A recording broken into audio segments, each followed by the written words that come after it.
Thank you very much for the second round, Mr. Chairman. Mr. Yacobucci, would you agree with the following statement?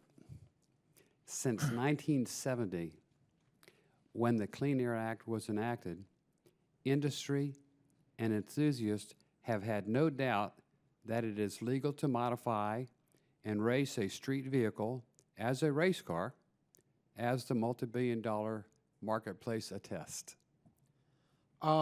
Sir, in general, I would agree with that. I think that most drivers, and this is anecdotal from my own speaking with people who are in amateur racing, I would say most folks probably think that what they are doing is legal. But I do know of some folks who basically say, yeah, pretty sure this is a violation, but, you know, okay.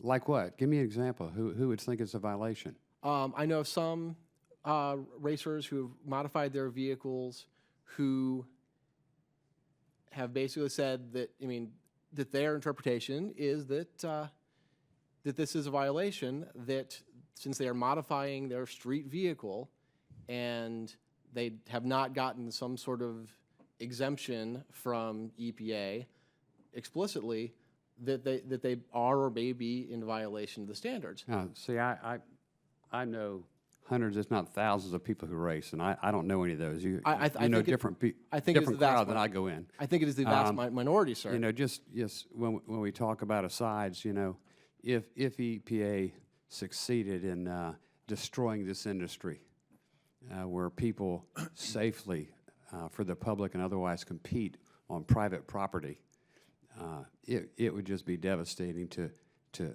force that back onto the nation's highways and byways and side streets just by trying to harm an industry, you know, unfairly. Mr. Sheheen, would it be fair to say that under the proposed rule, the Sports Park Club of America, Le Mans, tractor pulls, et cetera, would all become illegal? Yes, and this would greatly impact all of those divisions and many, many more. And in kind of an addition to what Mr. Yacobucci was saying, in all the different garage areas, pit areas, paddocks that I've been in, I have never met a racer who has ever thought that they were illegal with anything that the EPA was proposing. They might wonder if they're going to meet the tech inspector's rule book as to whether or not they've got too much weight shifted to one side of the car or the other, but never have I ever been in a conversation from the very top levels of motorsport to the very bottom layers where anybody has ever even discussed the EPA and what the regulations are and how it might impact motorsports until this came out. And when this came out, everybody, for lack of a better way of putting it, freaked out because they could not believe that this was out there or a potential problem for them. So no, rule book wise, nobody ever worried about this particular rule. But yes, and to answer to your original question, all of those divisions and so many more from the very top to the very bottom would be impacted. Thank you. Mr. Kersting, would you explain the difference between defeat devices and racing equipment? The EPA seems to be fixated on defeat devices. Right. We talked about that just a moment ago. I mean, parts for racing, you don't have to be concerned about the emissions impact. A defeat device, by definition, is a device or a modification that would have an impact to take a vehicle out of compliance that is a vehicle in use on the roadways. So, as we discussed, there are clear both statutory and regulatory provisions to address that.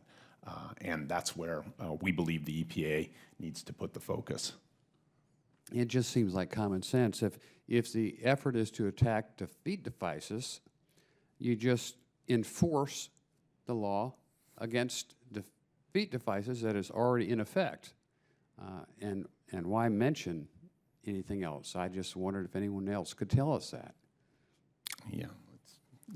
It's something that, again, we're here because this is such an unusual step, and I believe the approach is so misdirected that Congress reacted with proposed legislation within a couple of weeks of learning of this. So, well, there's always going to be the omnipresent defenders of the non-existent problems of the people.